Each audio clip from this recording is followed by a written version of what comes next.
Hello, everyone.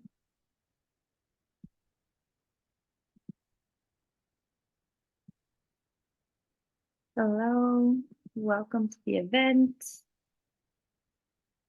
Just a heads up to everyone, we are recording. So if you're okay with that, awesome. If you're not okay with that, then please let us know.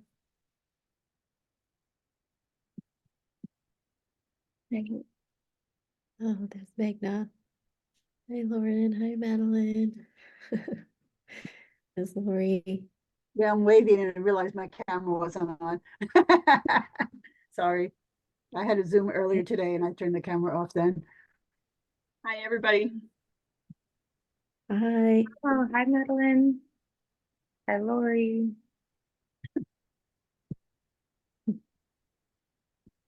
Thanks for joining. All right, we're gonna give it another minute or two, and then we're gonna go ahead and start.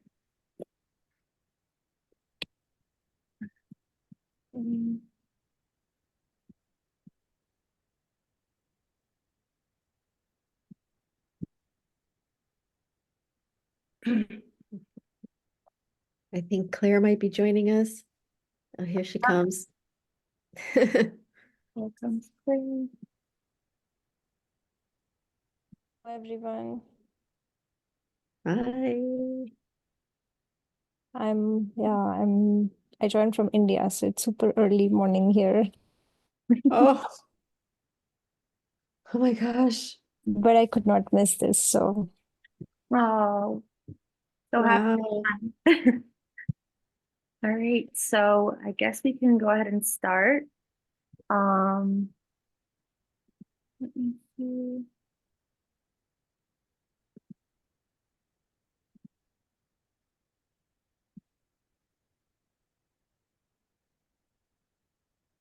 I'm going to share my screen.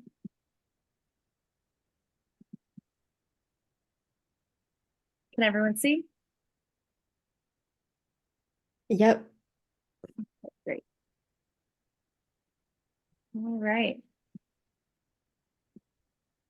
So welcome everybody to our event. Today's topic is Syosset High Schoolers Pioneer Compost. Yay. Oh, and I'm going to make sure to mute everyone just in case.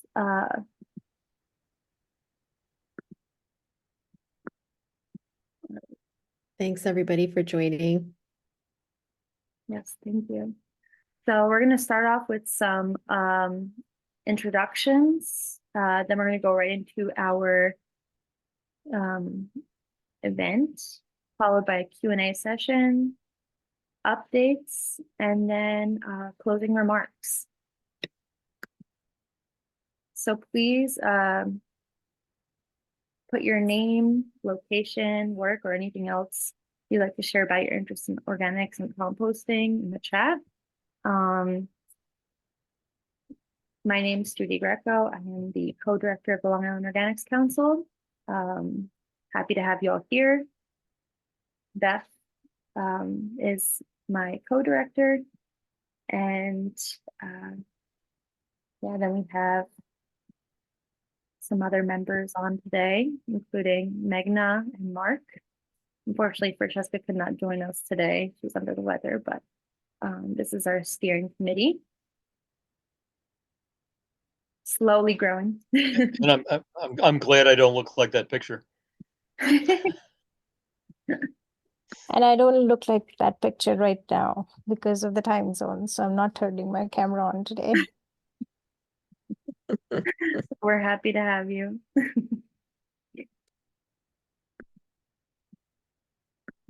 All right. So, thank you, everyone. Please introduce yourself and a little bit about the Long Island Organics Council.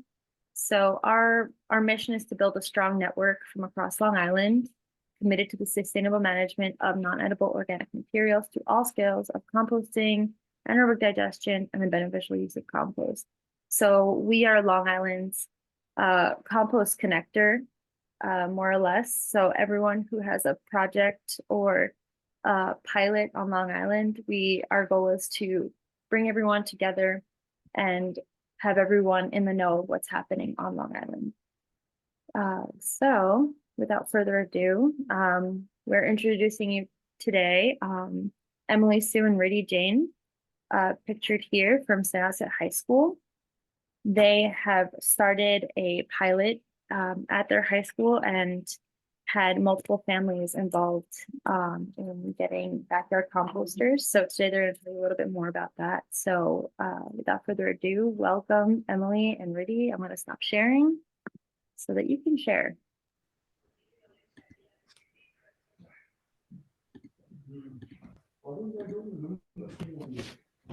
Okay, can you see the presentation? Yes. Okay. Hi everyone, my name is Riddhi and I'm a senior at Syosset High School. Hi, my name is Emily Sue and I'm also a senior at Syosset High School. So before we start our presentation, we want to quickly go over what we're going to talk about today. So for one, we're going to give a quick overview of our project. We're going to introduce it, the solution, and the problem that we're trying to address, as well as our project scope. We're also going to touch upon the milestones and timeline that we followed. We're also going to talk about the planning, the initial planning, and organizing the steps to beginning our project. And finally, how we actually executed our project. In the last leg of our presentation, we're going to give a quick closing the project and also talk about how we continue to monitor and control our compost project. So for our project, Emily and I are the co-founders of Roots to Riches, our pilot composting program. Our project advisors are Sarah Kovali, Shang Su, and Meghna Lada, who have helped us organize, and helped us with outreach. And we have also partnered with our high school team, Miss Girardi, our environmental science teacher, and FCS teachers who have helped participate in our composting project. To introduce our project, our Roots to Riches is a community initiative in which we want to educate and promote composting at the local level. We want to make sure that composting is easy, accessible, and sustainable, a very accessible way that individuals can make not only lifestyle changes, but also differences in environmental sustainability. So the problem that we are trying to mitigate is first landfill issues, because landfills contribute to gas emissions and take up valuable land space, as well as climate change. Climate change is being worsened by improper waste management, such as increased air pollution.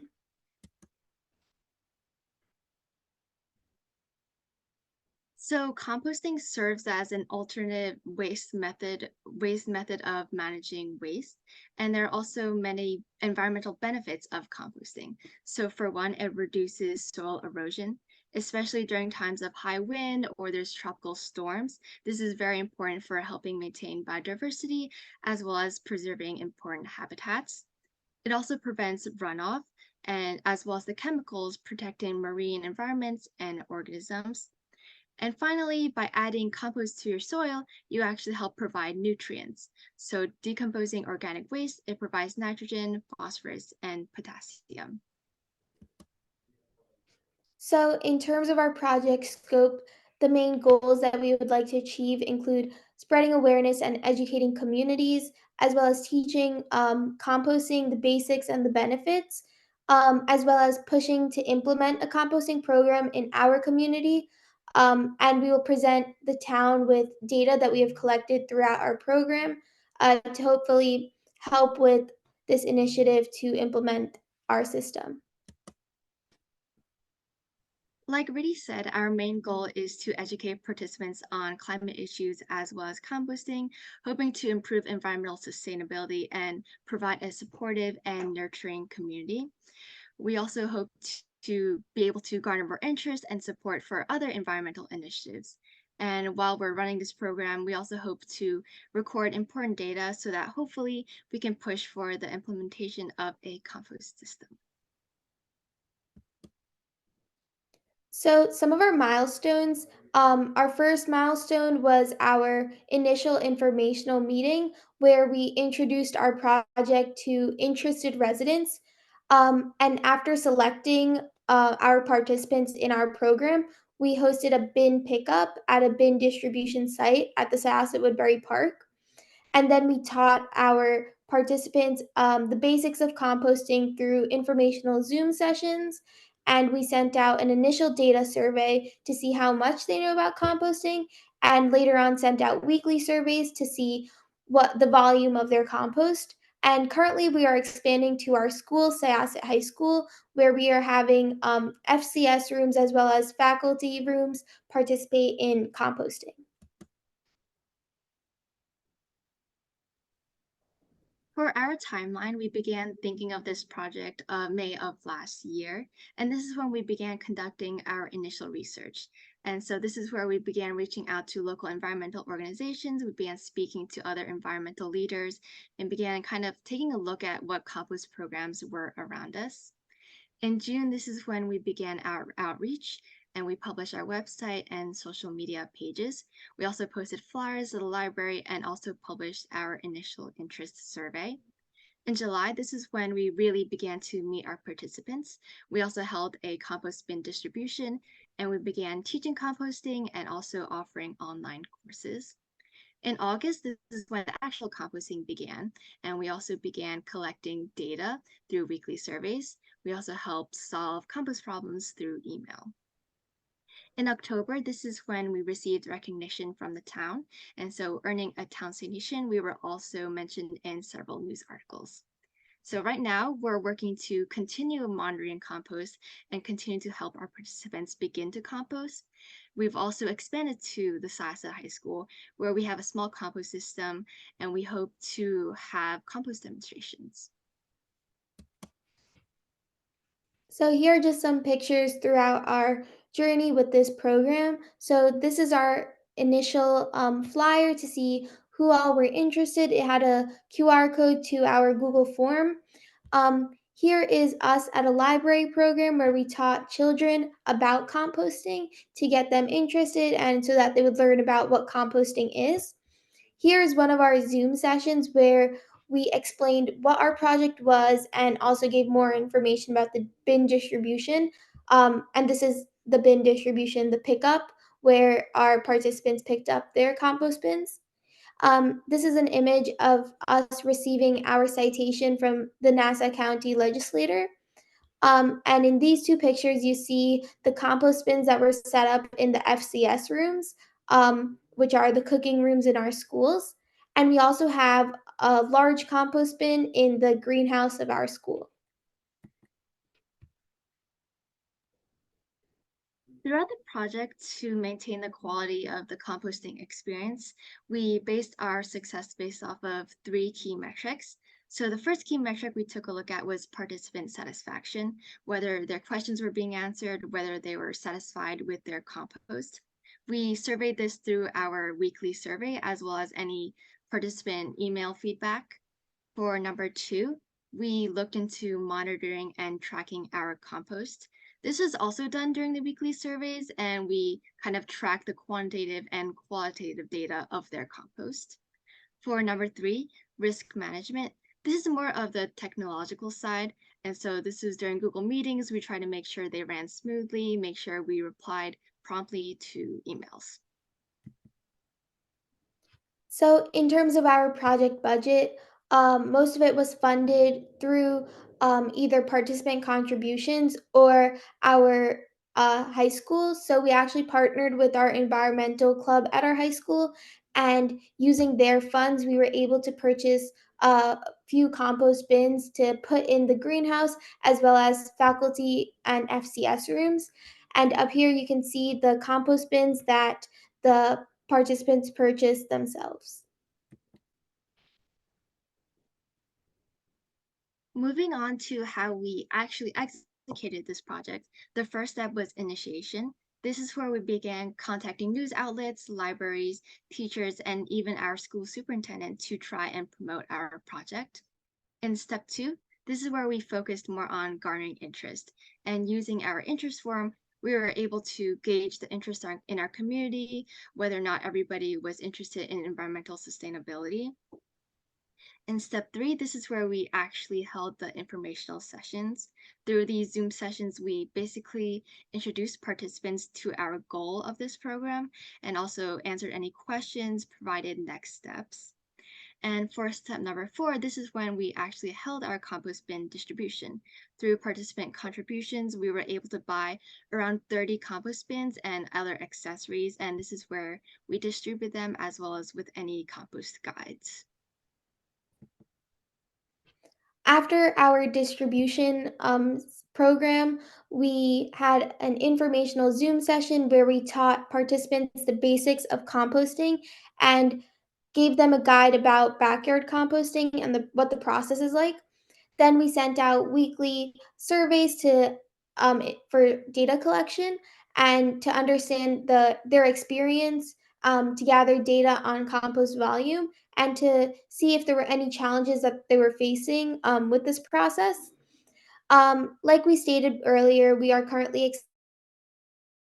expanding with our high school by partnering with the environmental club. And in terms of sharing our results, we were awarded with a citation from the Nassau County legislator. And we also shared our project through news articles such as Newsday and presentations. As for closing the project, we evaluated the success of our project through 4 key things. So the first thing being impact. We were able to reach over 150 residents through our website, our social media, and outreach programs like this. We also monitored our compost. And so through our surveys, we found that we saved 250 plus gallons of organic waste per month. And even though it's the winter and compost is a little bit slow right now, we saved around 15 to 20 gallons we produce around 15 to 20 gallons of compost each week. As for awareness, we surveyed participants on their rated environmentalism 1 through 10 at the beginning of this program and also in our most recent weekly survey. And we've seen that it doubled from around 4 to around 8. As for outreach, we currently have more than 40 plus active participants regularly replying to emails as well as our surveys. So for any student or school that wishes to pursue a similar project that we have a few recommendations. The first one is to plan ahead by establishing time benchmarks. It makes it easier to reach your goals, as well as establish key dates and meetings. And this ensures that there aren't many periods of inactivity during the process.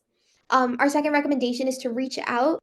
We had a lot of help from people in our communities and also our advisors.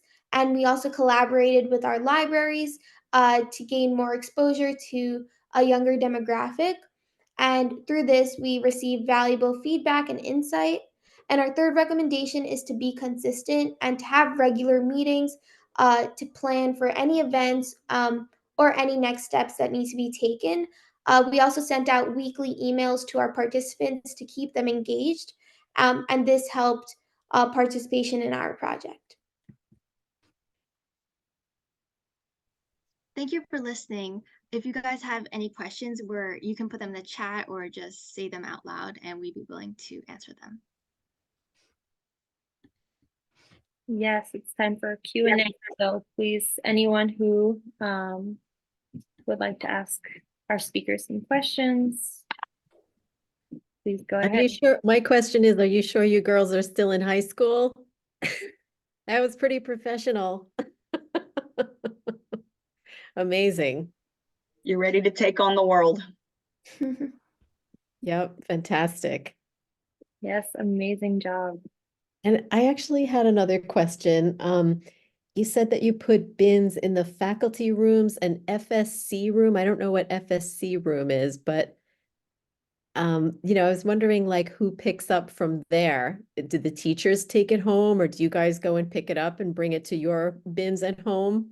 So as of right now, we go and collect the FCS bins, which is our cooking class bins. We go Okay. once every week on Friday, and we pick up the organic scraps and put them in the compost bin. Oh, okay. By the greenhouse? Yep. Oh, perfect. Okay. That's That's great. cool. I have a question. Can you tell us what obstacles you had or any resistance you had from trying to convince people to participate? So one obstacle that we faced was actually the price of the compost bin. Originally it was $150 and many people weren't willing to pay this price. So we reached out to various vendors and we were able to get the price down to $50. So people were able to purchase at that price. To kind of go off of that, another obstacle that we had was reaching enough people. We found that through library flyers and outreach programs, we weren't getting that many participants.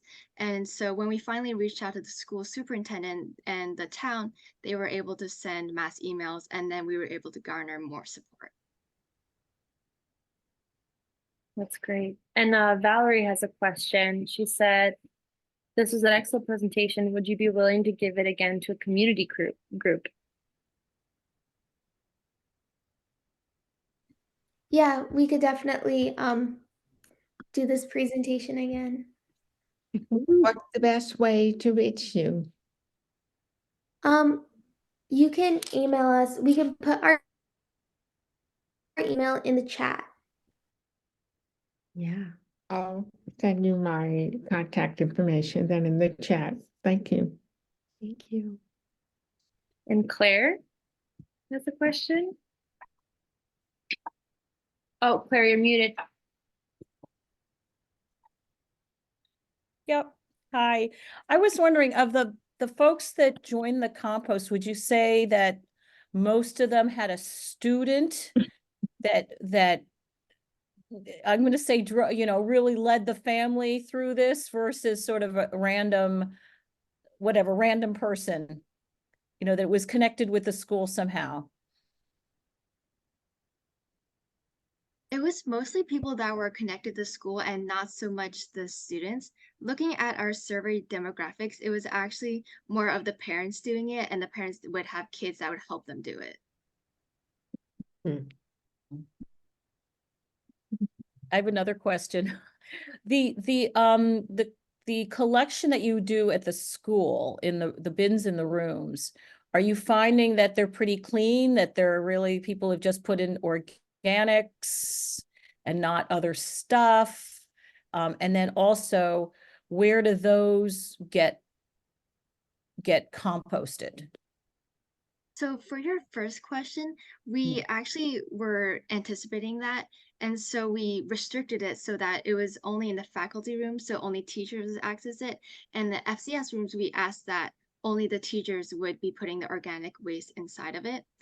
And we processed this organic waste in the greenhouse bin, and we collected through the compost bins placed in the FCS and faculty rooms, as well as any paper bins in the faculty offices. Great, thank you.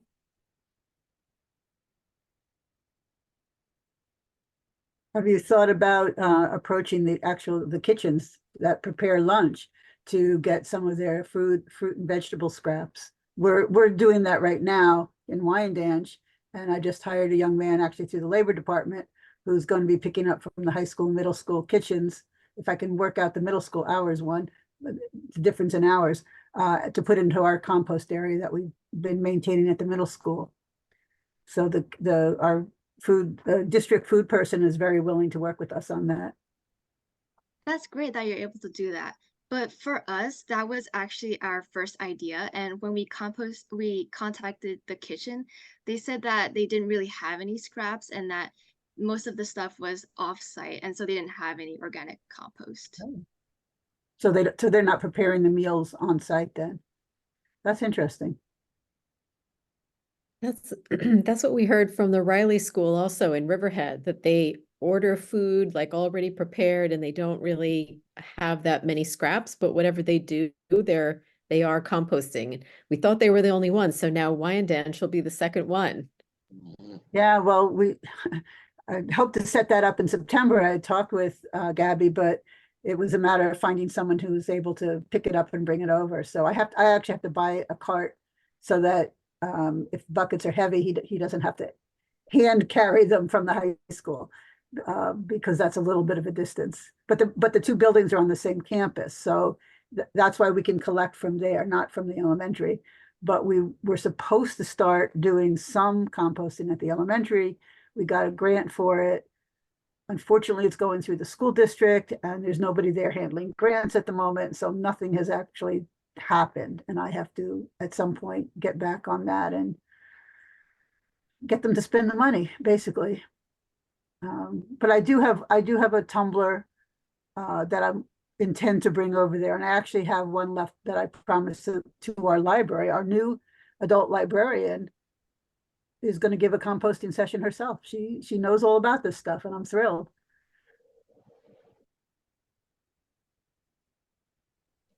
I have a question.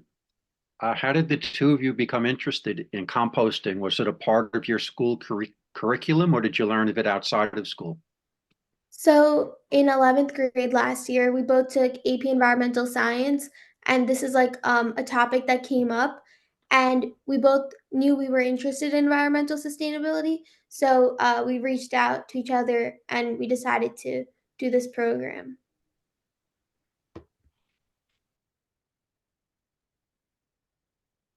This is so great. I think Mark had a question, but I don't know if he's, oh, there you are, Mark. Yeah, thanks. I raised my hand and broke the connection. I'd just like to point out that we're finding the same business model with the hospital here in Riverhead as far as prep being done before it gets to the hospital kitchen. So there is not a lot of waste, a lot of scraps.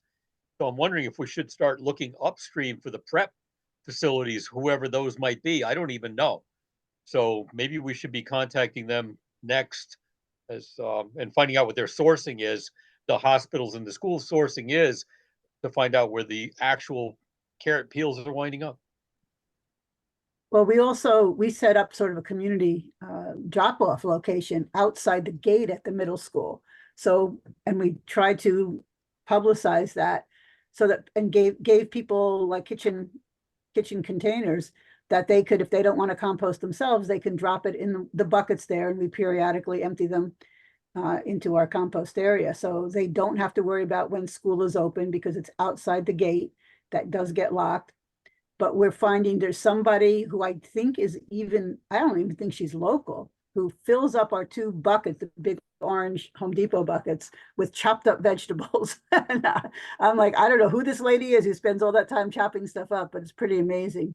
We've also been getting stuff from the Gerald Ryan Outreach Center at the local Catholic Church, which runs a food pantry. So all the vegetables and stuff that I guess they feel are spoiled, they're now putting them directly into the compost area because I met with the lady in June after I had fallen and I couldn't lift anything. So I had to meet her and show her where the buckets were being emptied to. So now they actually put them in directly themselves, which is really nice. So we're actually getting it from a food pantry, which is wonderful.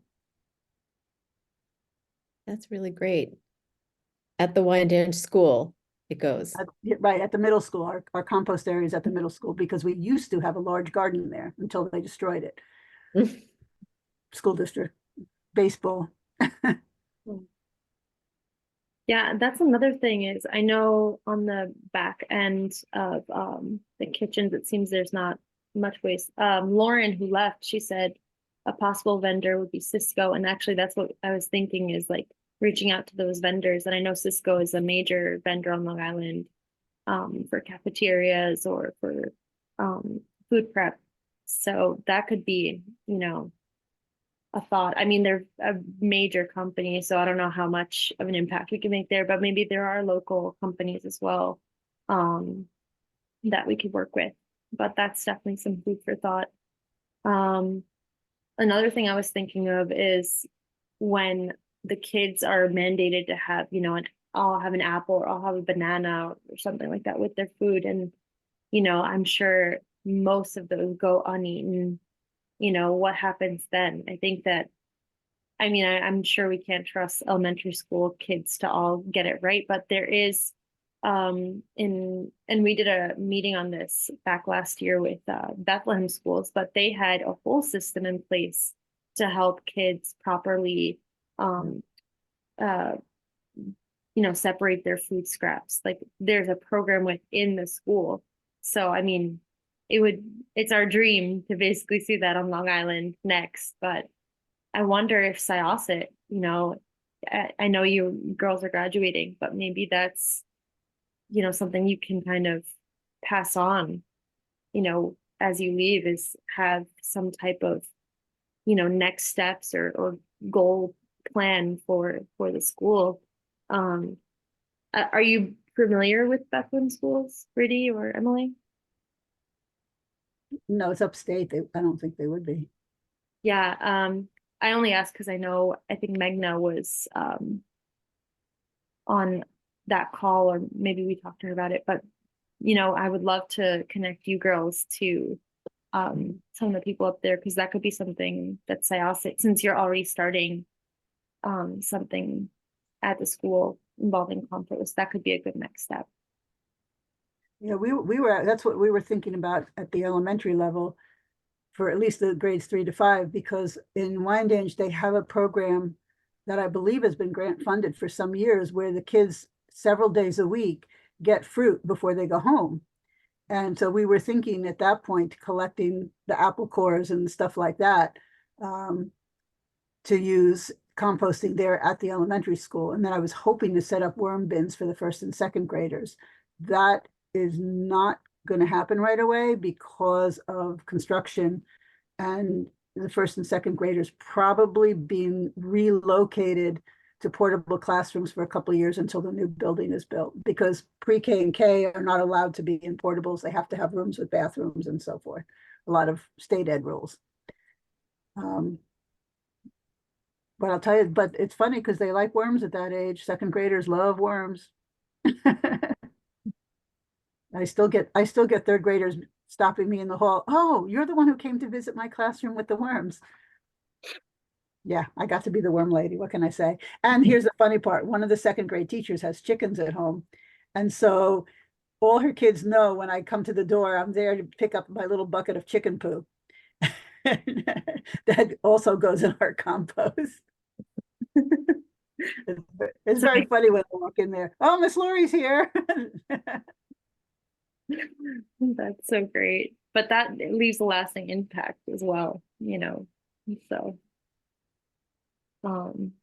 great. Oh, and Valerie has a question.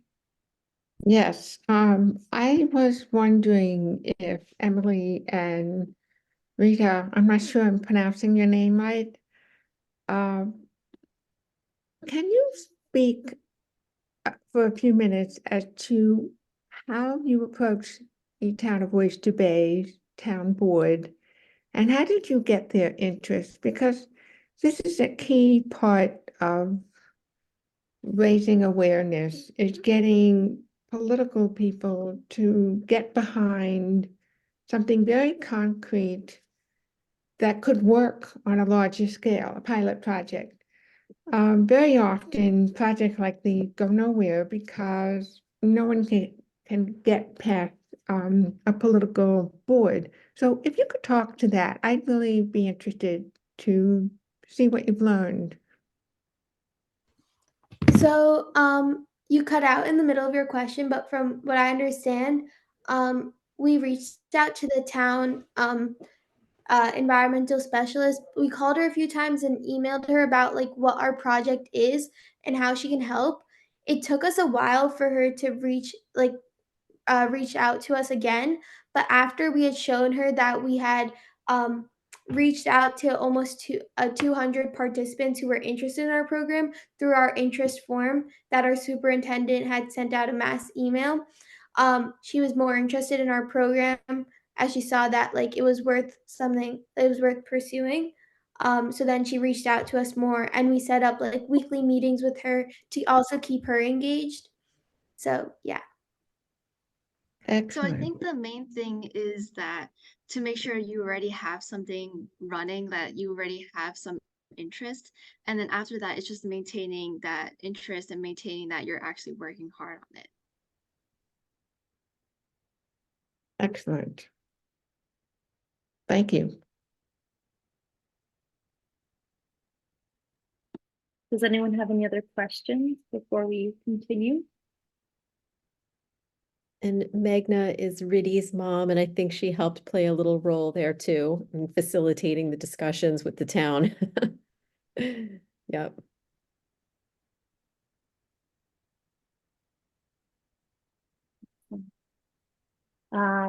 Well, if that's it, does anyone have any other questions?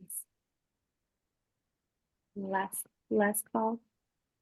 I apologize. I was late. My daughter is trying to do the same project in Suffolk County, and she's at dance, so she couldn't break away to attend this. But I may have missed this because I also teach and my class just let out. But how do you, because you're both seniors, right? How do you plan to continue this? I'm sure you probably did mention this in your talk after you go to college or move on. So we actually didn't mention this, but so thank you for bringing this up. We've been thinking about it, and I think what we'll most likely do is that we're going to find an underclassman that we think is capable and very passionate about environmental science. And we also have like mentors, like teachers that have helped us. And so I think we're going to put them in contact, kind of guide them through some of the first steps that we did, and hopefully they'll be able to continue this. Thank you. Appreciate it. And great job. This is amazing. I was looking it up. Like I said, my daughter's trying to do the same thing, and the towns are definitely not as responsive as I would have expected. They all found, some even offered to have her do a community garden, which I don't know what that had to do with what she's trying to do with this, but they don't seem to buy into composting. That's great. And is your name Michaela or Michaela? Michaela. If you want, Yeah. you can, if you give us your email, I don't know if you already are, subscribed for the newsletter, but if you can give your email and we can get in touch with you and give you all the resources you might need to have this started. and Oh stuff. yeah, my daughter actually did subscribe, Kendall Thompson. So I can Yes. yeah, I can I think she's gonna talk with a few of you Yeah. this week. Oh, I'm just her substitute because she was like, you have to jump on before they leave because I can't do it. So she'll definitely reach out for sure. oh, that's You're amazing. in touch with her. We Yeah. are. Oh, I'm so happy to hear that. Thank you again for this. And congratulations, Riddhi and Emily. This is amazing. You guys should be so proud of yourselves. Yes. Thank you so much. And also, Michaela, this is recorded, so you guys can play it back afterwards. Okay. If you miss anything. Thanks. Great. So I think we'll stop the Q&A here, but we have some updates for you all of what's happening on Long Island and in New York State as well. So I'm going to go ahead and share my screen again. Oh, we're in Cisco. One moment.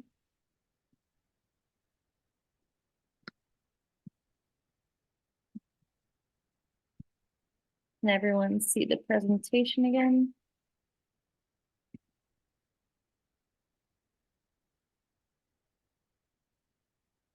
All right, and Beth, you have those links, right? All right, so some updates. We had a East End countertop recycler pilot that we partnered up with. Mary Morgan, who is the project manager for this, gave us some updates. The project ended December 31st, and she said that a swarm of people joined towards the end of the pilot. So over 46 participants were involved in the East End countertop recycler pilot. So if you see it's pictured there, that was the food cycler, and they were generous enough to partner with us and basically give everyone involved in the pilot a discount for these food cyclers. So I don't know if anyone's familiar with food cycler. It's very similar to Lomi, if you're familiar with Lomi, and if you're not familiar with either, it's like a countertop.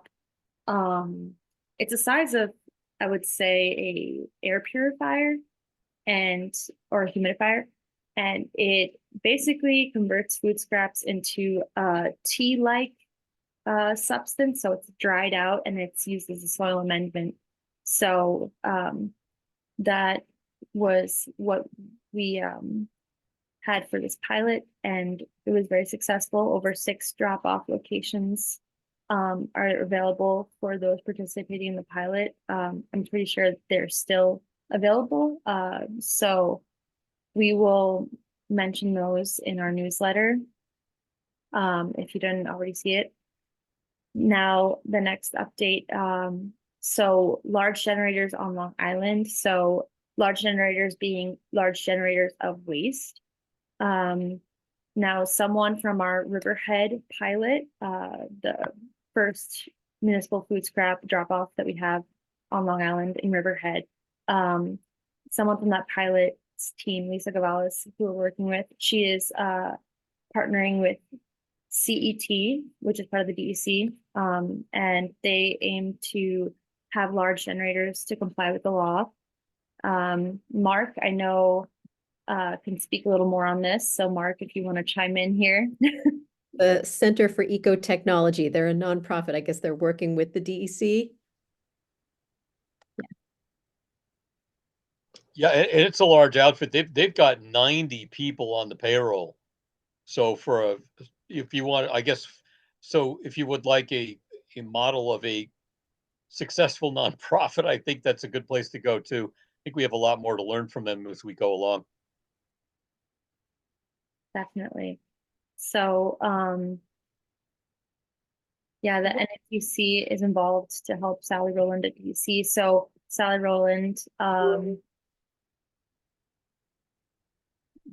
basically these are the results from the DEC for the New York State food scrap law. And if you're not familiar with it, it basically forced large generators of waste in New York State to either donate or recycle their food scraps. So donate their food or recycle their food scraps. So there are 126 large generators that reported diverting their food scraps. However, that number for 2022 that was supposed to report was actually 179. So only 126 reported. And we got some more information from DEC on that. Now, the reason why we're mentioning this is because there's obviously much more work to do. That's why we have Lisa Gavales from Riverhead, who is going to be helping and basically getting these generators to get more involved and comply. Oops. Yeah, and going back to that, it's really interesting. Like, this is a statewide law. We calculated that there's about like those roughly 200. There was a little more than 179 the year before that were supposed to be complying with this law. So to only have 126 on the list is curious. So we've reached back out to Sally at DEC to try and figure out what's going on. But it is encouraging to see how many are actually donating to charity, that, tons and tons of food to Long Island Cares, Long Island Harvest. We had assumed before this that there was just going to be, companies asking for waivers not to even comply with this state law, but they actually are. So like it says there, 28,000 tons, a little more for 2022. And now we'll be getting the data for 23 as well. It's pretty good. It's better than expected. Definitely. So that's on the DEC results. Then coming up this Friday, the 19th from 1 to 3 p.m., there's the Shelter Island Mini Summit. So it's by invite only, but anyone who's interested in watching it can attend over Zoom. Beth can drop the link for that event. And we can also try and get it out in our newsletter as well. Okay, and then, oh, and 5 solid waste managers will be at the summit as well, and at least 1 board member from the East End towns will also be attending. So that'll be exciting. And Mark, if you want to mention anything else. Yeah, we had 2 waste managers drop out today, and 1 board member shows up on Friday as a surprise. So we're doing well with that, and I think we are going to be introducing circular economy and zero waste and the impact of food scraps on the entire system for both Suffolk and Nassau. So we're expanding our reach this year, and we're also going to be asking for what people need. I know trucks and transportation has been in the conversation for quite a while, but large scale municipal facilities is on that list. What do we need in terms of policy? What do we need in terms of funding? So we're going to be taking as much as we can from people on the meeting on Friday. And we encourage people to come and watch on Zoom. It's going to be 2 hours. I know it's long, and we will be recording it and sending that link out through LIOC, NFEC, and a few others. Thanks. Another update, tomorrow the registration is opening for the New York State Organic Summit. That will be happening April 16th to April 18th at the Hyatt Regency Buffalo Hotel and Conference Center in Buffalo, New York. So I think there's an early bird price if you sign up on the earlier side, and then as it gets closer to the event, the price increases. But some of our members at LIOC have been at that summit, and it's been amazing. I know Mark, I think, attended as well. Hey, Mark. Yeah, Beth and I were at the one in April. Was it March or April? I've forgotten already. It's been a long year. The other one was in October in Cooperstown. I went to that one. It was very exciting. They're adding more and more people each time that they meet. Their vendor area is expanding every time as well. We've made a lot of really good contacts. The best of there, Tompkins County, Bethlehem, Ithaca. I mean, all the people that we respect and know for all of this research for the last. I'm doing this a long time now, and I was at the breakfast table with people that I knew from having seen their work already. So that's the kind of people that they're drawing. Yeah, it's great. From everything I've heard, it's an amazing event. So if anyone's interested, I think Beth put the link there. And next, so we will be doing a presentation for Friends of Wertheim in Shirley next month, February 10th. So that's something we plan to do more of this year, are presentations for nonprofits or other organizations or entities. So if you know of any groups who would want to have us present on composting, let us know. We'll also try to reach local libraries. But we're planning on expanding our efforts on Long Island, and we already are growing our team on our end. So hopefully little by little we'll make some impact. Right, Beth? Cool. Now, there's some grant opportunities that are coming up this year.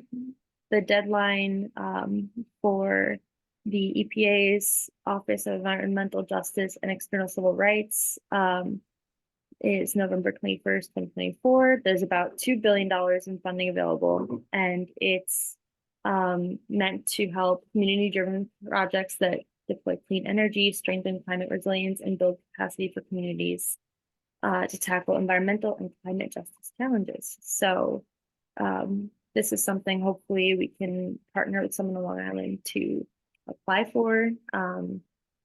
And there's also a Rural Energy for America program. That deadline is ongoing quarterly until September 30th of 2024, and the available funding ranges from $1,500 to $1 million. So there's a lot of money out there, just need to get the right projects. And then the final grant. Oh, and Beth, I think you have the links for those as well, if anyone's interested. Okay, great. In the chat. Then the final one is EPA's climate pollution reduction grants across 2 competitions. And there's $4.6 billion in funding across the 2. So there are 2 deadlines, one general deadline for April 1st, and then the other is for tribes and territories, and that deadline is May 1st of this year. So Beth also sent out the link for that, but we will also put it in our newsletter. So if you are all signed up for our newsletter, you'll receive this. And if you're not signed up for a newsletter, or you also know someone who would like to receive this newsletter, please put emails in the chat. We would love to have you get updates from us. We do not spam, we promise. And that being said, oh, one last thing. There's a workshop tomorrow. Beth, if you want to speak more on this one. Sure. Yeah. So this is a workshop that's being offered through the U.S. Green Building Council local chapter, kind of like how buildings can become LEED certified. They can also become true certified, which means that they're aiming towards zero waste. So the workshop tomorrow is to learn about that, and actually people can become like accredited to be like true advisors. So I'm hoping to do that myself, and I'll put the link in the chat for that. It's at the RXR building in Melville at noon. So let us know if you have any questions about any of the updates or events we shared. You can always reach out to us in our liorganicscouncil@gmail.com email. Does anyone have any other updates for us that maybe we can share across our networks?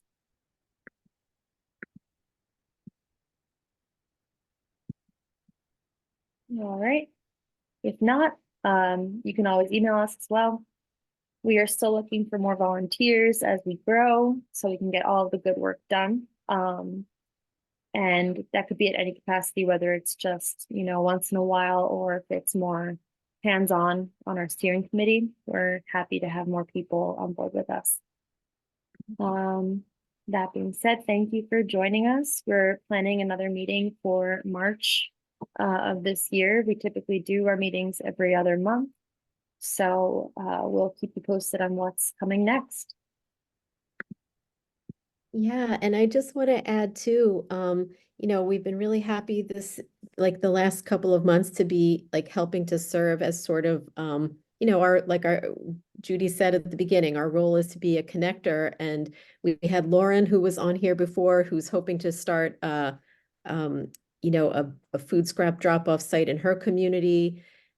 Also, Madeline is on the line. She had contacted us, very enthusiastic about wanting to volunteer and do something in her community. And she linked us with someone from Long Island Cares, and we hope to be meeting with them soon to maybe do some food scrap recycling of their food, which would be huge. They're a major, food donation organization. And they went and met with Claire. I'm sorry, Island Cares. Island Island Cares. I'm sorry. Sorry. Just want to clarify. The difference. Yes, sorry. And they went and met with Claire, from what I understand, to see Claire's operation in Port Washington, where she's doing community compost. So I don't know if you guys wanted to comment on that, but it's just really great to see the collaboration. No, it was great. It was Beth just suggested that they contacted me. They did. I threw out 3 days for them to come, and they came last Sunday, and in terrible weather, but we had a nice chat for about an hour or so, and trying to figure out how they can get started. I mean, one thing, we keep on talking about the town government, which I find is just impossible. I think the best collaborators are really, local nonprofits or a local library, any place where you can, put a small community compost, a church, a synagogue, those are the kinds of places to get started. I think, trying to do it on town land or town property or school district property or whatever is just, it's, a big lift to get that done. So, I sort of suggest those kind of places to get started. Finding the place is probably the hardest part. Yeah, so we'll try to work also with Yeah. Kendall, Michaela's daughter, and figure out something. She sounds very gung-ho and wants to do something. So as much as we can help with these projects, we will. So I actually have a silly technological question. How does one like copy the chat or whatever, or do I just copy each of these things and put it on a piece of paper? Is there a way to get these, because you've got some great links and things here. How do we? Yeah, so if you go to the bottom, Yeah. there is, I don't know if this is on everyone's, but there is a few icons. There's like in the left corner, there's like a T, then there's like a little smiley face for emojis, and then there's Okay. it looks like a paper. Do you see Okay. that? Yep. Yeah, so there's like a save chat button there. Oh, You see it? the piece of paper, the paper. Yes. Okay. And then next to it, I see three There's dots. three and the top one is dots. Save And- chat. and- Yeah. Yeah, and if you click that, then you'll see it and it'll Oh, tell you. where there's to the go. save chat. Okay. Yeah. And it'll probably go to your downloads, or if you're Apple, MacBook, your Finder. Okay, so we'll go to the downloads. Okay, we hope. Possibly, I don't, you want to look before we get. I'm off. like, I have no idea where that just saved to, but I hit the save chat. Okay. And if anything, Claire, if you have any issues, we could send it to you. Just let us know. Okay. Yeah, we have the whole list of links we're happy to send out. Yes. Yeah, and I see in our notes here, some of us have been doing some zero waste work in general on other issues. We're hoping to meet with Ed Romaine, the new county executive in Suffolk County soon. I see also in our notes, upcoming meeting topics. One of them might be the dunkster. Town of Riverhead is experimenting with a machine that accepts, it's like manure, right? Basically, Mark? Yeah, that's how it started. The guy in Pennsylvania had created this thing because there's so much horse and cow manure out there, and we got the idea that it might be useful for some food scraps, and we are the first to try this for him. So it's a pilot program. Jason, our engineer, split the 20-yard dumpster into 3 compartments, so we wouldn't need so much to start with. So and apparently mixed with the browns from the yard trimmings facility, we are expecting fully aerated static pile with a heater and everything else, a 6-week turnaround on the compost itself. So we're holding our breath. Yeah, more details to come in March when we have our meeting. And I have to go remind another elementary teacher that, don't forget, bring me your horse poo, because she has a horse. So I'm getting the stuff from teachers. It's really funny. This is great. Really great to hear what's going on and that there's so much enthusiasm, because when we started a few years ago, like we were attending the New York State Organics meeting. So it's like us, but statewide. And there's so much going on upstate, so many different programs. And like, here we are finally doing it on Long Island. So thanks to us. Woo! Thanks to you, Beth and Judy. Thank you, everyone. Honestly, we wouldn't be here if it weren't for your continued support, and everyone coming to these meetings is really, what gives us the energy and willpower to keep going forward. So thank you, everyone. For And even more exciting, for Riddhi and Emily, you've written a program that I would have been proud to present myself. You've got surveys, you've got anticipatory questionnaires, you've got education, you've got design, development, implementation, community engagement, and it's incredible what you've done.